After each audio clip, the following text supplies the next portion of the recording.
L'échange que vous allez entendre est un entretien épistémique. Il s'agit d'une conversation asymétrique dans laquelle on s'intéresse à notre interlocuteur en lui posant des questions. Au travers de celle-ci, nous cherchons à comprendre les raisons qui motivent son avis.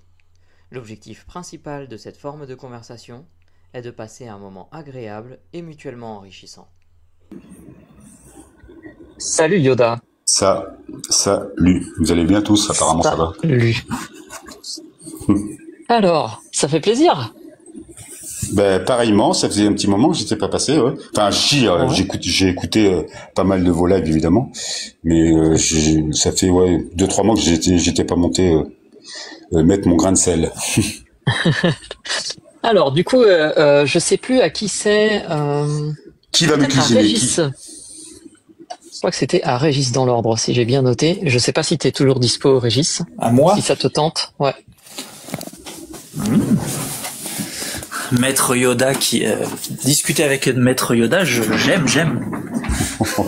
Non, n'en rajoutez pas les gars, c'est trop. La vraie question, ça fait Régis, partie c'est de mes est-ce que tu mentors. auras la force Salut à toi. Ouais. Ah, je le fais toujours. Je n'essaie pas.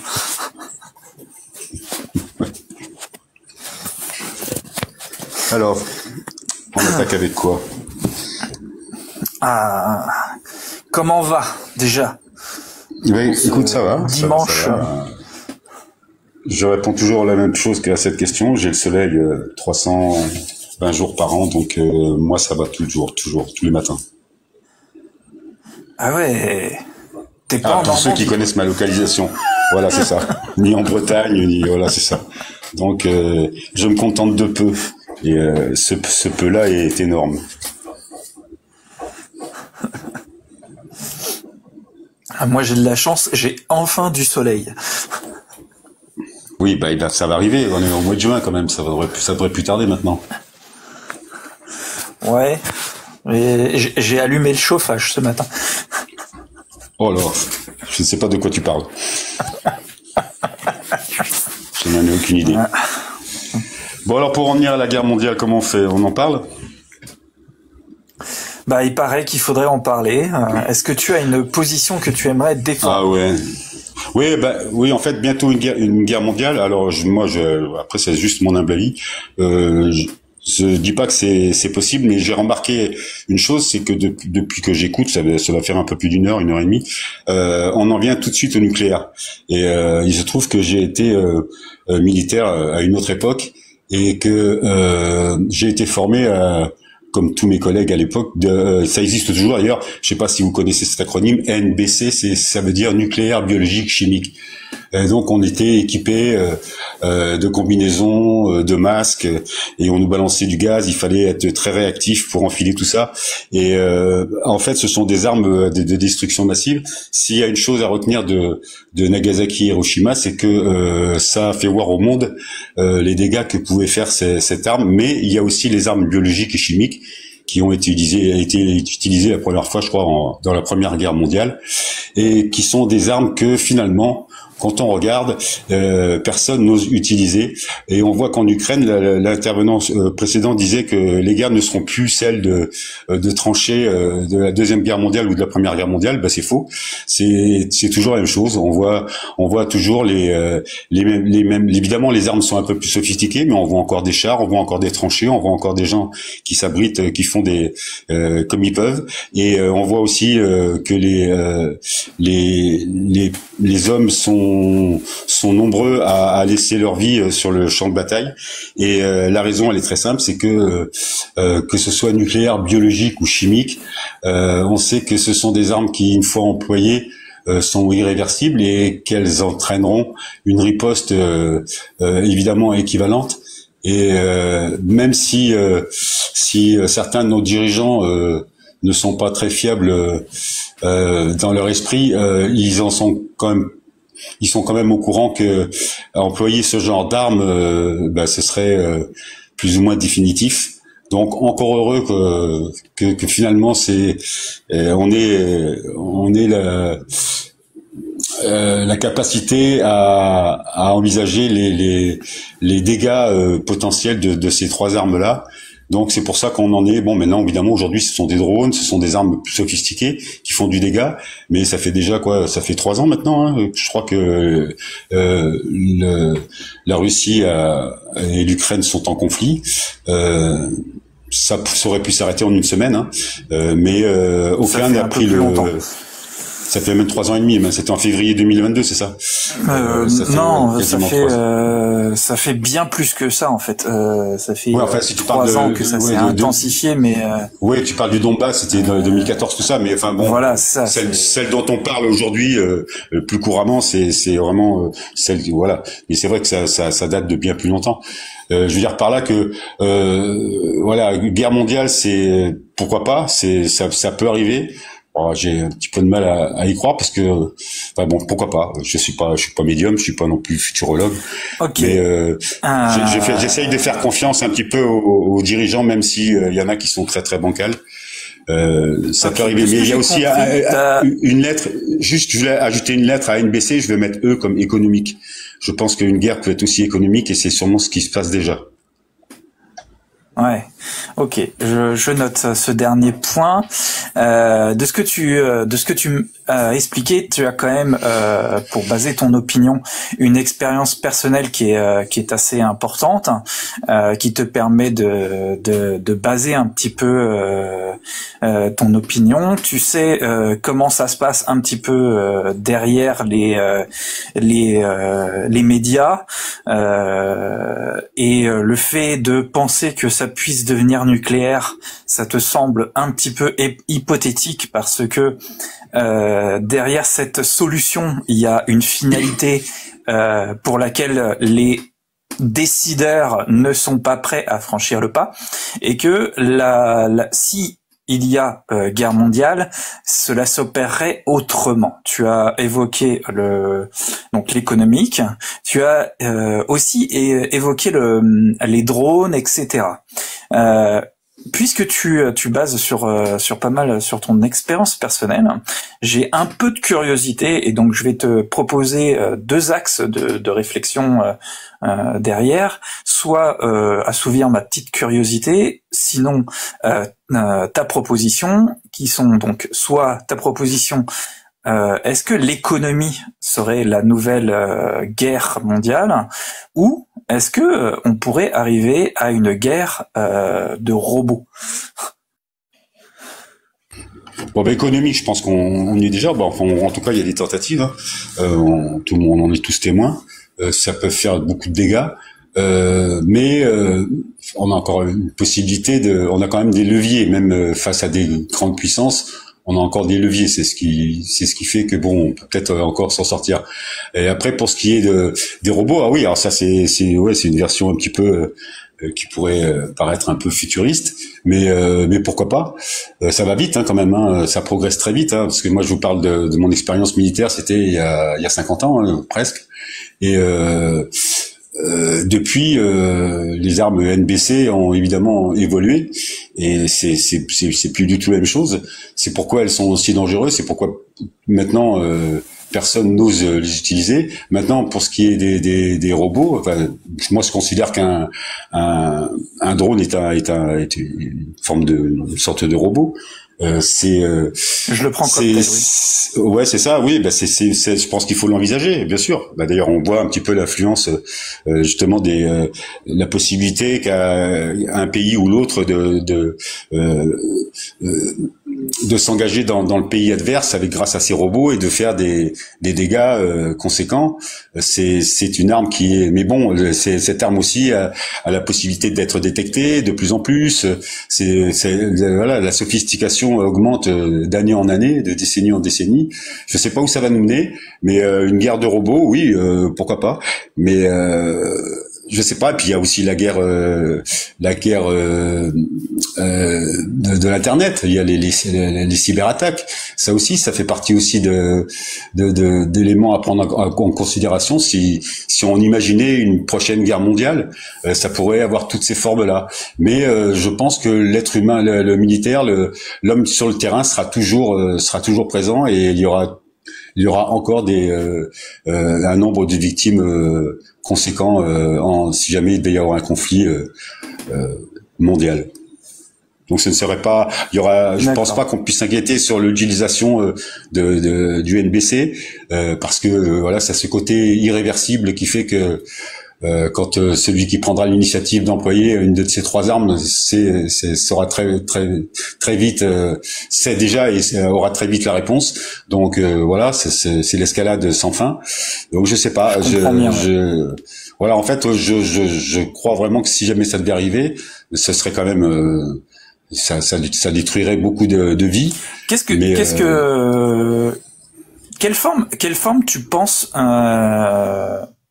serait la plus probable qu'elle pourrait prendre si une guerre mondiale devait arriver cette année ou l'année prochaine? Quelle forme penses-tu qu'elle prendrait? Là, on a un petit peu on a déjà une base par rapport à ce qui se passe en Ukraine. On voit quand même que pour un pays comme celui que dirige Poutine, c'est compliqué de finir le boulot en Ukraine.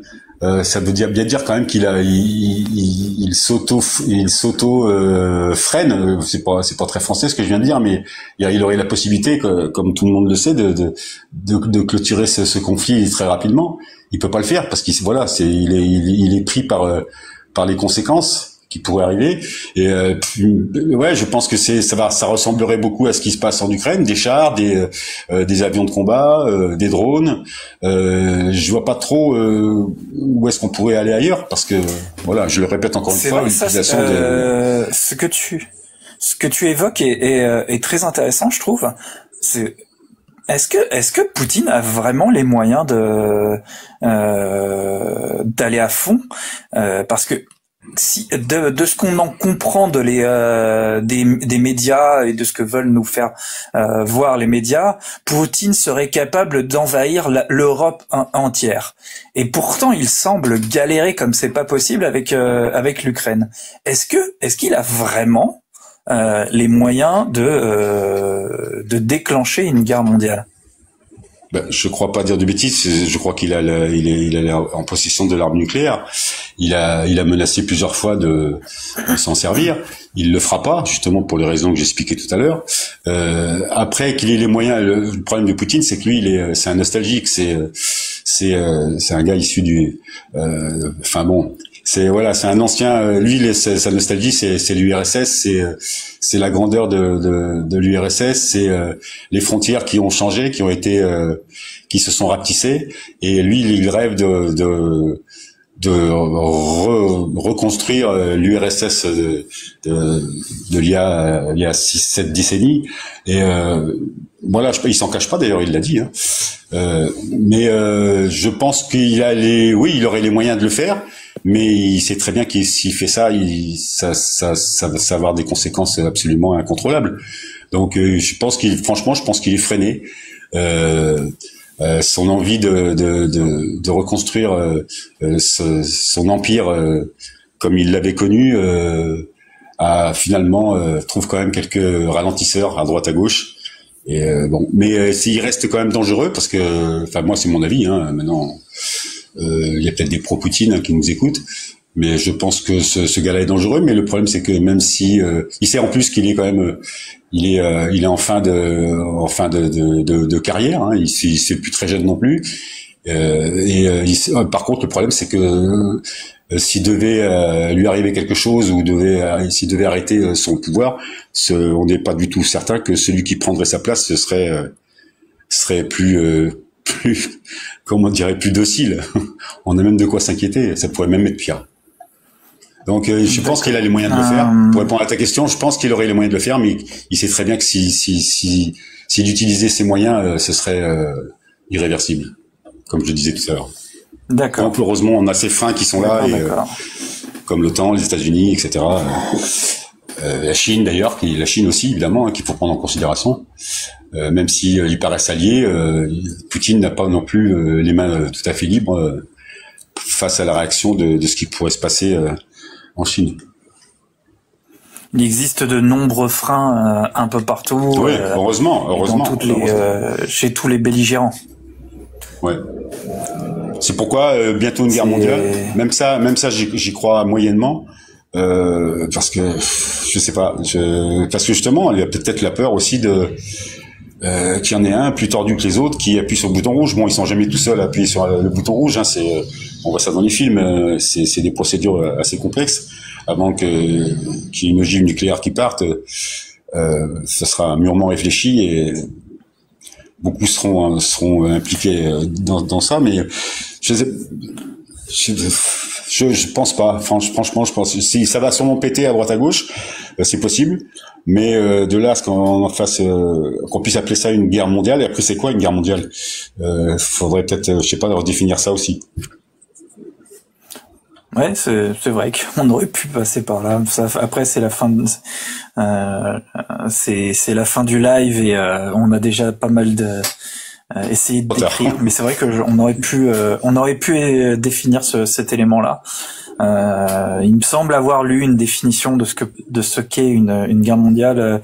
Il faut qu'il y ait au moins un pays de tous les continents qui soit impliqué dans la guerre. Il me semble. Logique. C'est pas forcément sur tous les territoires, mais par exemple, la Seconde Guerre mondiale est devenue mondiale lorsque les États-Unis sont rentrés dedans. C'est ça. Voilà, c'était mon petit avis, mes petites questions à emporter. Ouais, encore. Pour donner à réfléchir. Allez. Une petite minute encore, juste pour voir un petit peu l'économie. Tu as évoqué justement l'économie, tu as expliqué qu'on en était déjà bien dedans. On a pas mal attaqué effectivement la Russie sur le plan économique. On a bien vu que c'était plutôt l'Europe qui a pris cher que la Russie. Il y a la Chine et les États-Unis qui se rentrent dedans bien comme il faut au niveau économique. Est-ce que tu penses que ça pourrait devenir une guerre mondiale? Ouais, mais là aussi c'est pareil. Quand on voit les dirigeants qui sont impliqués, bon, quand on voit Trump, il fait un pas en avant, il en fait deux en arrière. Je veux dire, ce gars-là, il est pas, enfin moi de ce que j'en vois déjà sur son premier mandat et maintenant, il courtise un tel et un tel pour la semaine d'après cracher du venin sur ces gens-là. Il envoie des réglementations économiques qui revient dessus 15 jours plus tard. Les taxes, les machins, ça monte, ça redescend. Finalement non, on va pas faire ça. Ce gars-là est pas fiable. C'est d'ailleurs ce qui est dangereux d'ailleurs, parce que c'est justement ça son problème, c'est que ce gars-là ne sait pas du tout où il va a priori. Moi, j'ai pas trop d'exemples sur comment gérer l'économie de son pays et ses relations avec les autres pays. Justement, là pour le coup, j'ai pas d'exemple aussi flagrant en si peu de temps de prendre autant de décisions et de revenir sur autant d'autres décisions. Enfin, il est compliqué ce mec-là. Il est très compliqué. Et donc ça peut être aussi le fusible qui peut faire péter, je sais pas. Après, je suis pas assez calé en géopolitique, je te l'avoue. Moi, je témoigne en tant qu'observateur et je m'intéresse beaucoup à ce qui se passe dans le monde, mais je suis pas assez calé pour donner plus d'analyse que ça. Mais moi, de ce que j'en vois, c'est que ce gars-là est dangereux et qu'il est en face de lui des gars qui sont à peu près aussi dangereux que lui. Après une guerre économique, le problème c'est ça aussi, c'est que il y en a pas un qui, à part peut-être celui qui serait à mon avis en position de favori, ce serait peut-être la Chine, qui à mon avis a plus d'impact sur le reste de la planète qu'en ont les États-Unis. Mais les États-Unis peuvent faire du mal à l'Europe. Hein, d'ailleurs, ça a commencé à se produire. C'est très compliqué. C'est des sphères que je ne connais évidemment qu'à mon niveau. Et bon, j'ai une misanthropie qui augmente d'année en année. L'être humain m'inquiète de plus en plus. Je comprends. Je te remercie pour Et pas de quoi. le partage de tes pensées. Est-ce que mes collègues ont des questions à emporter? J'ai pas de questions à emporter pour ma part. Pas Ça non plus m'arrange. pour moi. Je suis une feignasse. Bon, bah très bien. Merci Yoda.